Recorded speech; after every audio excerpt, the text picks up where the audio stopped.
नमस्कार दोस्तों, स्वागत है आपका एक नई वीडियो में। आज हम आए हुए हैं मधुबनी के राजनगर में, जहां पे नौलखा पैलेस है। इस पैलेस को नौलखा पैलेस इसलिए कहा जाता है क्योंकि दरभंगा के महाराजा 1880 ईस्वी में 9 लाख चांदी के सिक्के से बनाए थे। उस समय में सोचिए कि 9 लाख चांदी के सिक्के का कीमत कितना रहा होगा, और उस सिक्के का साइज किसी को पता भी नहीं है। मतलब हम लोगों को नहीं पता है कि इतना बड़ा था कि इतना बड़ा था। आज 1 जनवरी 2025 का दिन है, इसलिए आज यहाँ पे कई सारे लोग आए हुए हैं। और आमतौर पे इतना भीड़ नहीं होता है, लेकिन 1 जनवरी के दिन में यहाँ पे बहुत ही ज़्यादा, लगभग समझिए कि 10 गुना से ज़्यादा लोग यहाँ पे आते हैं। और अभी लग रहा है कि हमको कम से कम यहाँ पे 4-5 हज़ार लोग आए होंगे। तो आपको दिखाते हैं यहाँ पे ये जो पैलेस है, इसका मेन गेट यहीं पर है। और यहाँ पे देखिए कि इस तरह से आर्किटेक्चर बनाया गया है कि ये जो पिलर है पैलेस का, मेन गेट का, वो हाथी पे बनाया गया है। तो ये बहुत ही बढ़िया बिल्डिंग है। जैसा कि मैंने बताया था कि इस पैलेस का कंस्ट्रक्शन 1880 ईस्वी में हुआ था और 1900 में इसका कंप्लीशन हुआ था। इस पैलेस के पीछे देखिए कि कितना भारी जंगल है, और इस जंगल में कुछ लोग मुझे बता रहे थे कि यहाँ पे बहुत सारे सांप हैं। तो बताइए कि इस पैलेस का रख रखाव में लोग कितना नज़रअंदाज किए हुए हैं और कितना उपेक्षित है कि यहाँ के सफाई पे भी लोग ध्यान नहीं देते हैं। और ये कितना ऐतिहासिक जगह है, ये देख लीजिए आप। और पैलेस के आसपास में लोग यहाँ पे रहते भी है, घर भी है।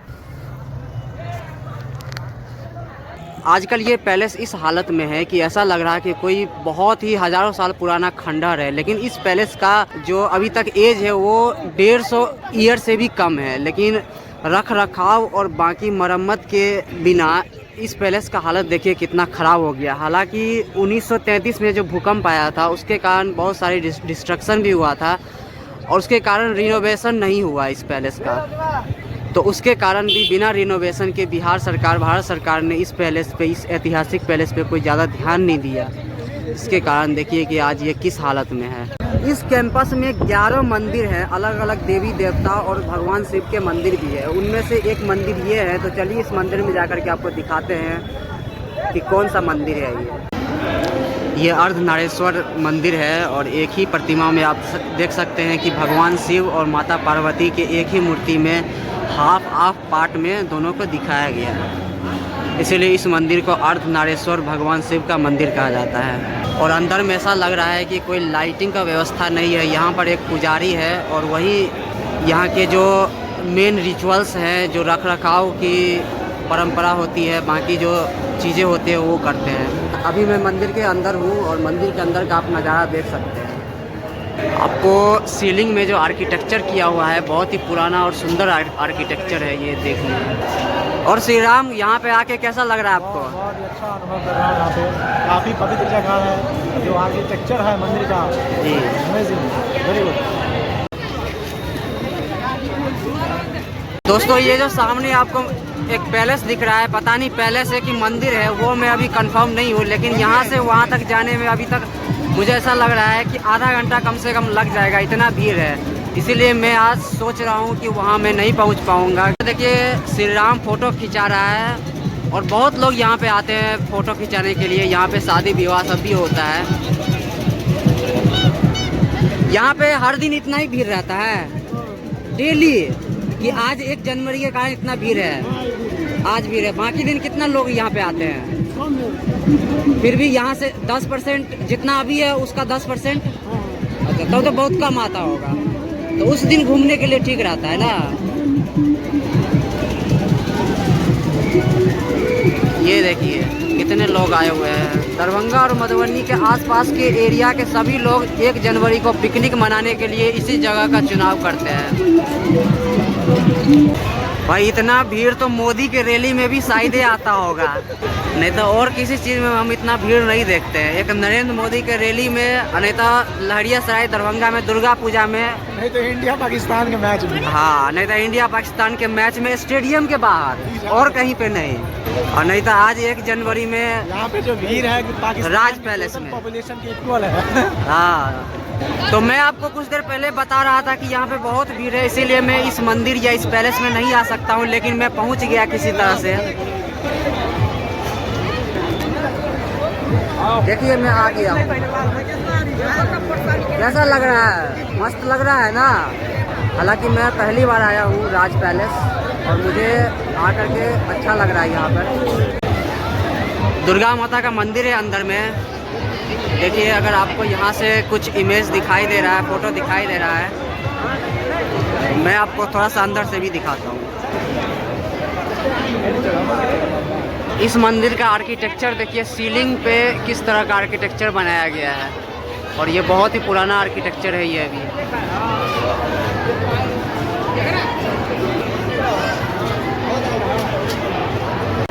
हाँ तो दो मंदिर हम लोग आ चुके हैं, एक अर्धनारीश्वर मंदिर और एक दुर्गा माता का मंदिर। तो और अभी कौन कौन बाकी है? महादेव का मंदिर है आगे, वो काफी खूबसूरत मंदिर है। वहाँ पे जाने के बाद अलग तरह का वाइब्स आएगा वहाँ पे जाने के बाद। और यहाँ पर एक फेमस काली टेम्पल भी है, वो कहाँ पर है? वो भी है, थोड़ा दूर है, वहीं पे चलिए दिखाते हैं। काफी अच्छा मंदिर है। चलिए दिखाते हैं आपको मंदिर। शुरू करेंगे वीडियो, शुरू कर दिए। हाँ तो वीडियो शुरू हो गया है। देखिए 1933 में भूकंप के कारण इस पैलेस का जो पार्ट है वो कितना क्षतिग्रस्त हो गया है। इस हिस्से में आप देख सकते हैं। What a great architecture. और उसके बाद अभी तक रिनोवेशन भी नहीं हुआ है। हालांकि सरकार को और जो हमारे राज्य सरकार के विभाग है, कल्चरल विभाग और ASI को भी इसका रिनोवेशन करना चाहिए था। अभी देखिए कि इतना खतरनाक बिल्डिंग है कि ऐसा लग रहा है कि कभी भी गिर जाएगा। अगर कोई हाई इंटेंसिटी वाला भूकंप आए तो उसमें ये मकान गिर सकता है, पैलेस गिर सकता है। ऊपर देखिए कि पैलेस के ऊपर ही वृक्ष हो गए हैं, एक भारी वृक्ष। हालांकि कई लोग यहाँ पर आते हैं, कुछ अतरंगी काम भी करते हैं। उसके कारण क्या किया है कि यहाँ पे बैरिकेड वायर से इसको घेर दिया गया है ताकि लोग इसमें अंदर प्रवेश ना कर सके। लोग अंदर जाके गंदगी करते हैं। महाराजा रामेश्वर सिंह ने अपने लिए और एडमिनिस्ट्रेटिव पर्पस के लिए इस पैलेस का निर्माण किया था कि यहीं से पूरे दरभंगा राज्य का गवर्नेंस करेंगे। लेकिन उनके बड़े भाई लक्ष्मीश्वर सिंह के निधन के कारण वो अपना पूरा राजपाट दरभंगा लेके चले गए थे। और दरभंगा में भी दरभंगा महाराज का किला है। तो दरभंगा में जो दरभंगा महाराज का किला है उससे पुराना ये नौलखा पैलेस है। लेकिन अनफॉर्चुनेटली उनके बड़े भाई के निधन के कारण उनका पूरा जो एडमिनिस्ट्रेटिव लोकेशन है वो इस पैलेस को वो छोड़ करके दरभंगा शिफ्ट हो गए थे। तो मेरे साथ केशव हैं। तो केशव बताइए कुछ। सबसे पहले तो नव वर्ष की हार्दिक शुभकामनाएं आप समस्त जनों को, सभी व्यूअर्स को।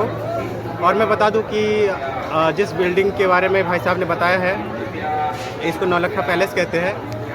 और देखिए थोड़ा सा यदि कॉमन सेंस लगा करके यदि देखा जाए तो इसका आर्किटेक्चर देख करके आपको लगता है कि अभी के ज़माने में 9 लाख में इसका बीम और पिलर भी बनेगा?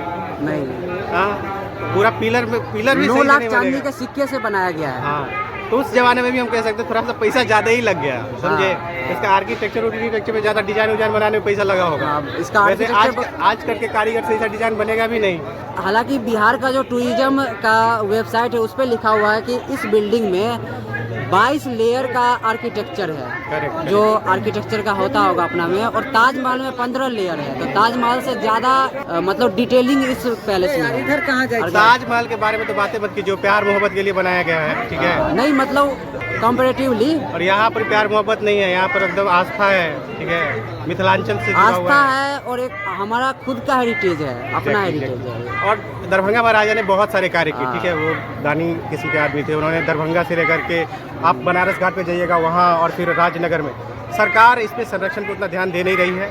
जिस तरह की बिल्डिंग है, जिस तरह का आर्किटेक्चर है, सरकार को चाहिए कि इसको हेरिटेज घोषित करके और जितना संरक्षण हो सके इतनी तरीके से, क्योंकि अब आप इस पे छेड़छाड़ करोगे तो सारा गिर जाएगा। लेकिन पहले से सरकार को इस पे ध्यान देना चाहिए था। लेकिन अभी भी बहुत सारे ऐसे मंदिर बचे हुए हैं जिस पे सरकार और भी ध्यान दे सकती है। तो मैं यही कहूँगा कि बिहार जहाँ पे हम लोग रह रहे हैं, बहुत सारी ऐसी चीज़ें हैं जिसका संरक्षण बहुत ही आवश्यकता है। या इसको रिनोवेट भी कर सकते हैं। एग्जैक्टली। अगर सेम आर्किटेक्चर के साथ रिनोवेट कर दे तो ये और भी ब्यूटीफुल हो जाएगा पैलेस। इसमें प्रॉब्लम है, इसमें यदि छेड़छाड़ किया जाएगा तो सारा गिर जाएगा फिर से। हाँ अभी तो हो जाएगा, लेकिन उस हिसाब से अगर करे तो कुछ ना कुछ होगा। बोलिएगा तो बोलिए आप लोग भी कुछ ना कुछ। बहुत अच्छा जगह है, घूमने के लिए अच्छा जगह है। चलिए। यहाँ पर एक लेक भी है और इस लेक में लोग आते हैं, घूमते हैं, बोटिंग भी करते हैं। ठंडा में पानी में कूद कर देखिए तो मजा है।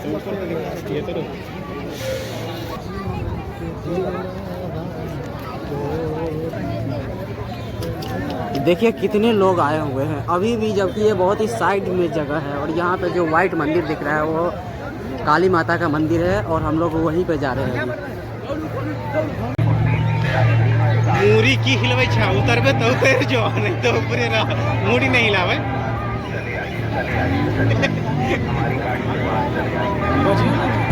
महाराजा रामेश्वर सिंह एक तांत्रिक थे और माता काली के बहुत बड़े भक्त थे।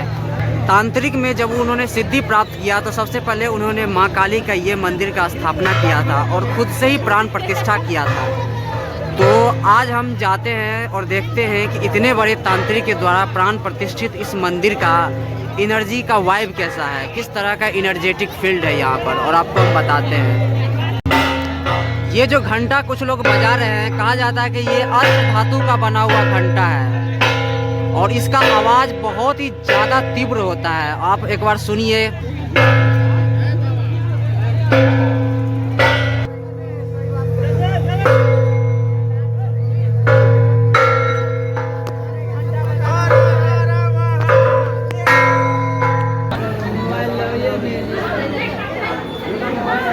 बाप रे, भीड़ देखिए मंदिर के पास, काली माता के मंदिर के पास कितना भीड़ है।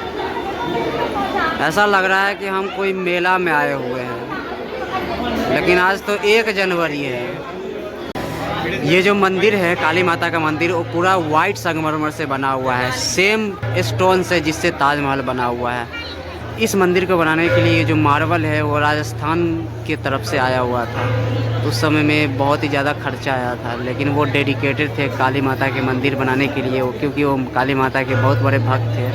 एक बहुत ही प्रसिद्ध तांत्रिक थे अपने समय के, महाराजा रामेश्वर सिंह।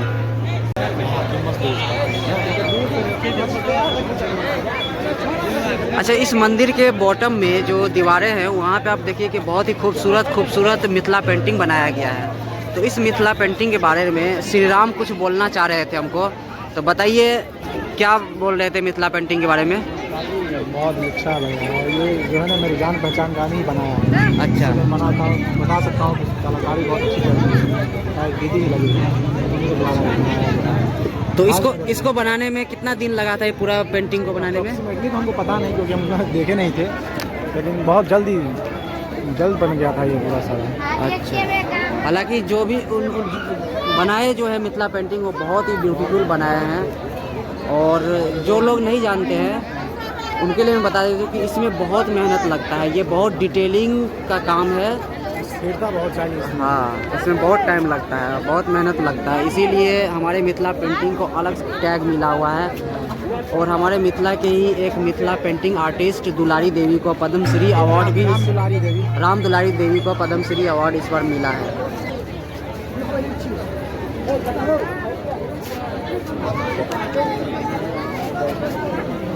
बनाते हम लोग को बहुत भूख लग गया और सोचे कि गोलगप्पा खा लेते हैं, तो यहाँ पे गोलगप्पा खाने के लिए आए हुए हैं हम तीनों मित्र। दोस्तों, ये मंदिर देखिए इतना पुराना है कि अभी मुझे किसी व्यक्ति ने कहा कि इसमें अलाउ नहीं है, क्योंकि यहाँ से ये जो ईंट सब है वो टूट के गिर रहा है और मेरे पास कोई सुरक्षा का इक्विपमेंट नहीं है, इसीलिए मैं इसमें नहीं जा रहा हूँ।